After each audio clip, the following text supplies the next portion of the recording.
الحمدللہ رب العالمین والصلاة والسلام علی سید المرسلین وعلی آلہ وصحبہ اجمعین۔ آج کی ہماری گفتگو کا عنوان ہے ذبح میں احسان، یعنی احسان اسلام کا اعلیٰ درجہ ہے، اور احسان کا مطلب ہے خوبصورتی، حسن سے مشتق ہے۔ یہ ہر چیز میں خوبصورتی ہو۔ آپ کو صحیح مسلم کی وہ حدیث کا علم ہے کہ حضرت جبریل انسانی شکل میں آئے اور آپ نے سوال کیا تھا کہ اسلام کیا ہے، تو آپ نے بتایا تھا کہ نماز، روزہ، حج اور زکوٰۃ یہ اسلام ہے، اور کلمہ لا الہ الا اللہ محمد رسول اللہ کی گواہی ہے۔ پھر پوچھا گیا کہ ومل ایمان، ایمان کیا ہے؟ تو بتایا کہ ایمان یہ ہے کہ اللہ پر، اللہ کے رسولوں پر، اس کی کتابوں پر، اس کے فرشتوں پر، اس کے رسولوں پر، قیامت کے دن پر اور تقدیر پر ایمان لایا جائے۔ تیسرا سوال تھا ومل احسان، احسان کیا ہے؟ جس کے جواب میں رسول اللہ صلی اللہ علیہ وسلم نے فرمایا تھا ان تعبد اللہ کأنک تراہ فإن لم تکن تراہ فإنہ یراک، کہ تم اللہ کی عبادت ایسے کرو جیسے اللہ تعالیٰ کو اپنے سامنے دیکھ رہے ہو، اور اگر ایسا نہ کر پاؤ تو کم سے کم یہ خیال کرو فإنہ یراک، کہ وہ تمہیں دیکھ رہا ہے۔ تو احسان جو ہے ایک اعلیٰ درجہ ہے، عبادت کو ایسے کرنا کہ اللہ آپ کے سامنے موجود ہے۔ تو اب ذرا ایک حدیث کا جائزہ لیتے ہیں صحیح مسلم کی۔ اس کے راوی حضرت شداد بن اوس ہیں، اور حدیث نمبر 5055 ہے، کتاب الصید والذبائح میں یہ حدیث آئی ہے، اور یہاں احسان کے مختلف پہلو بیان کیے گئے ہیں اور چند مثالیں بھی دی گئی ہیں۔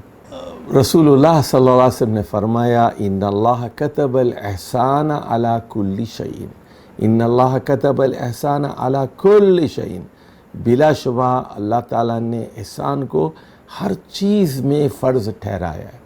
ہر چیز میں حسن ہونا چاہیے، کپڑوں میں حسن ہو، گفتگو میں حسن ہو، والدین کے ساتھ حسن ہو، بچوں کے ساتھ ہو، بیوی کے ساتھ ہو، ہر چیز میں حسن ہونا چاہیے، گھر کے اندر، دفتر کے اندر۔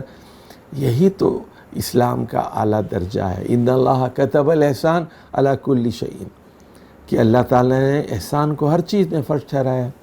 فَإِذَا قَتَلْتُمْ فَأَحْسِنُوا الْقِتْلَ، تو میدان جنگ میں جب تم قتل کرو تو خوبصورتی کے ساتھ قتل کرو، یعنی تکلیف دے کر لوگوں کو مت مارو، تڑپا تڑپا کے مت مارو، بلکہ لڑ رہے ہیں آپ اللہ کے لیے تو جتنی تیزی سے ہو سکتا ہے وہ اپنا وار کرو۔ اب اس کے بعد ذبح کے بارے میں فرمایا وَإِذَا ذَبَحْتُمْ فَأَحْسِنُوا الذِّبْحَ، جب تم ذبح کرو تو خوبصورتی سے احسان کے ساتھ ذبح کرو۔ وَلْيُحِدَّ أَحَدُكُمْ شَفْرَتَهُ، تم میں سے آدمی کو چاہیے کہ وہ اپنی چھری کو تیز کر لے، یعنی کند چھری کے ساتھ ذبح نہیں کرنا چاہیے۔ فَلْيُحِدَّ وَلْيُحِدَّ أَحَدُكُمْ شَفْرَتَهُ فَلْيُرِحْ ذَبِيحَتَهُ، اور ذبیحہ کو آرام پہنچایا جائے، اس کو کھانا یعنی اس کو چارہ دیا جائے، اس کا کھانا اس کو دیا جائے، اور اس کی غذا اس کو دی جائے، پانی پلایا جائے، اس کو سائے میں رکھا جائے، تو آرام پہنچایا جائے، چھری تیز ہو، اور دوسرے جانوروں کے سامنے اس کو ذبح نہ کیا جائے، اور اس کے سامنے دوسرے جانور ذبح نہ کیے جائیں، تاکہ وہ خیال کرے کہ اب میری باری آنے والی ہے۔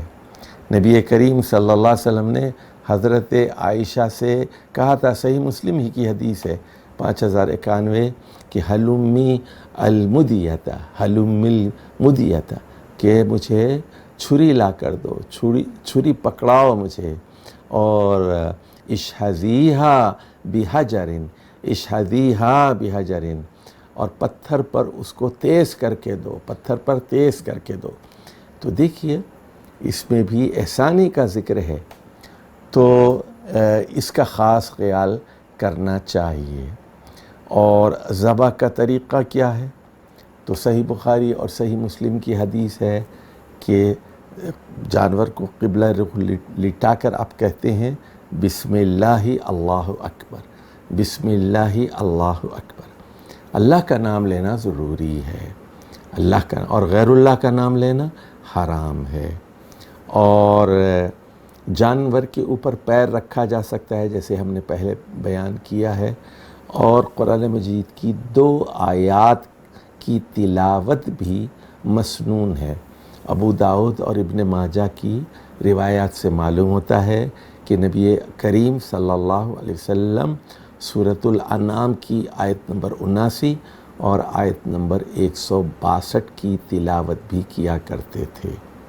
انعام کی آیت نمبر 79 کہتی ہے انی وجہت وجہی للذی فطر السماوات والارض حنیفا وما انا من المشرکین، میں نے بلا شبہ اپنا رخ اس ہستی کی طرف کر لیا ہے جو آسمانوں اور زمین کو پیدا کرنے والی ہے، پوری طرح یکسو ہو کر، حنیف بن کر، وما انا من المشرکین، اور میں شرک کرنے والوں میں سے نہیں ہوں، میں ایک اللہ پر ایمان رکھتا ہوں۔